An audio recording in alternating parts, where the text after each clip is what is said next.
Hello friends, welcome back to this channel. दोस्तों, इस video में आप लोगों से मैं चर्चा करने जा रहा हूं रिलायंस पावर लिमिटेड के लिए। लेकिन उससे पहले आप लोगों से रिक्वेस्ट करना चाहूँगा, अगर आप चैनल को फर्स्ट टाइम देख रहे हैं, मेक श्योर कि सब्सक्राइब करके बेल आइकन को हिट कर लीजिए।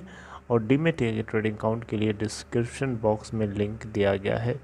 दोस्तों, आप सोच रहे होंगे कि रिलायंस पावर लिमिटेड के अंदर ऐसी खबर कैसे आ गई जिसकी एक्सपेक्टेशन नहीं थी, राइट। तो उसके पीछे एक छोटा सा कारण है, मैं आपसे कारण ज़रूर डिस्कस करूंगा।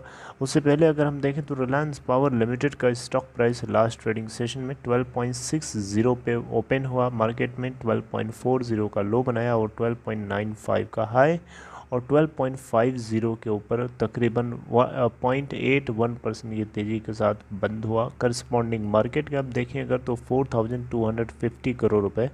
आइए सीधे खबर की बात करते हैं। वो सब पॉइंट्स बाद में चर्चा करेंगे। देखिए, बिजनेस स्टैंडर्ड की एक छोटी सी आर्टिकल के माध्यम से मैं आपसे बातचीत कर रहा हूँ कि रिलायंस पावर लिमिटेड ने 555 करोड़ रुपए का नेट लॉस पोस्ट किया है दोस्तों मार्च क्वार्टर में। अब लॉस क्यों हो गया, इसके पीछे क्या कारण है? देखिए, वैसे तो किसी भी क्वार्टर में किसी भी कंपनी का प्रॉफिट आना या लॉस होना हम पहले से प्री डिटरमाइन नहीं हो सकते किसी भी तरीके से। चाहे कोई कंपनी कितना भी कंसिस्टेंटली प्रॉफिट बुक कर रही हो, फिर भी हम उसको अगले क्वार्टर में एश्योर नहीं कर सकते, क्योंकि कब कौन सा एक्सपेंस बढ़ जाए अचानक, ये समय समय के हिसाब से गवर्न होता है। इसको पहले से प्रेडिक्ट नहीं किया जा सकता। वही हालत यहाँ पे हुई। पिछली कई क्वार्टर से कंपनी प्रॉफिट बना रही थी, लेकिन अब देखें यहाँ पे तो रिलायंस पावर के इस क्वार्टर में अचानक एक्सपेंसेस बढ़ जाने की वजह से इनको 555 करोड़ का नेट बेसिस पे लॉस हो गया। 53% से कंपनी के एक्सपेंसेस राइज कर गए, आप देख सकते हैं। रिलायंस पावर ने दोस्तों ये फ्राइडे को अपडेट किया कि इनके टोटल कंसोलिडेटेड बेसिस पे मार्च क्वार्टर में 555.18 करोड़ का लॉस हुआ, राइट। दोस्तों, इससे पहले अगर आप देखें तो एक चीज़ और आपको बता दूं, कंसोलिडेटेड बेसिस पे एक साल पहले कंपनी को सेम क्वार्टर में 72.56 करोड़ का नेट प्रॉफिट हुआ था।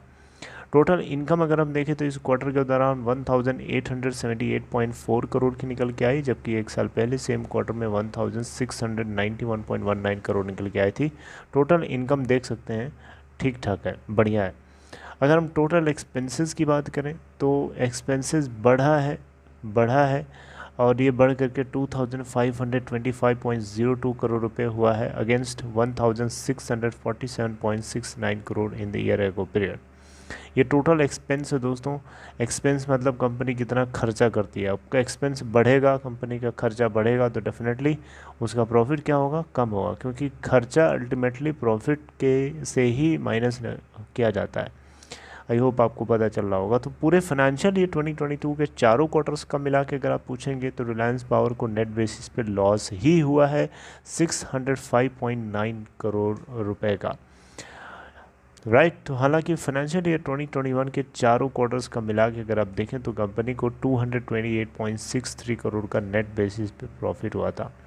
टोटल इनकम की बात करें दोस्तों तो इस फाइनेंशियल ईयर के दौरान लगभग 7686.73 करोड़ की देखने को मिली, from 8388.60 crore, right, in FY 2021 same quarter, right. तो दोस्तों, ये बातें जो है आपको पता होना चाहिए। एक स्टेटमेंट जारी करके कंपनी की तरफ से कहा गया कि इन्होंने 2537 करोड़ रुपए के डेट को रिड्यूस किया है, right, in the physical year FY 2022। और debt to equity ratio improve हुआ है काफ़ी पहले से, 2.08:1 का था, अब वो घट करके 1.8:1 का हो चुका है, 1.84:1 का।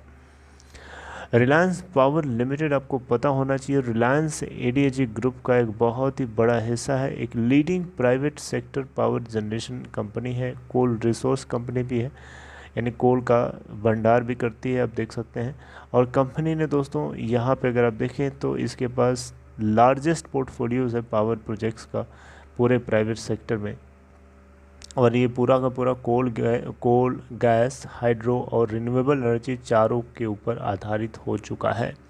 ऑपरेटिंग पोर्टफोलियो अगर आप देखेंगे इस कंपनी का 5095.45 किलोवाट की देखने को मिलेगी।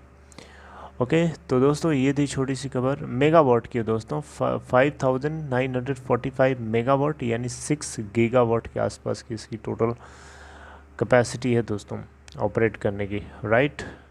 तो चलिए, खैर अपना ख्याल रखिए दोस्तों। छोटी सी खबर अगर आप अच्छी लगी हो तो इसे लाइक कर दीजिएगा और टेक केयर।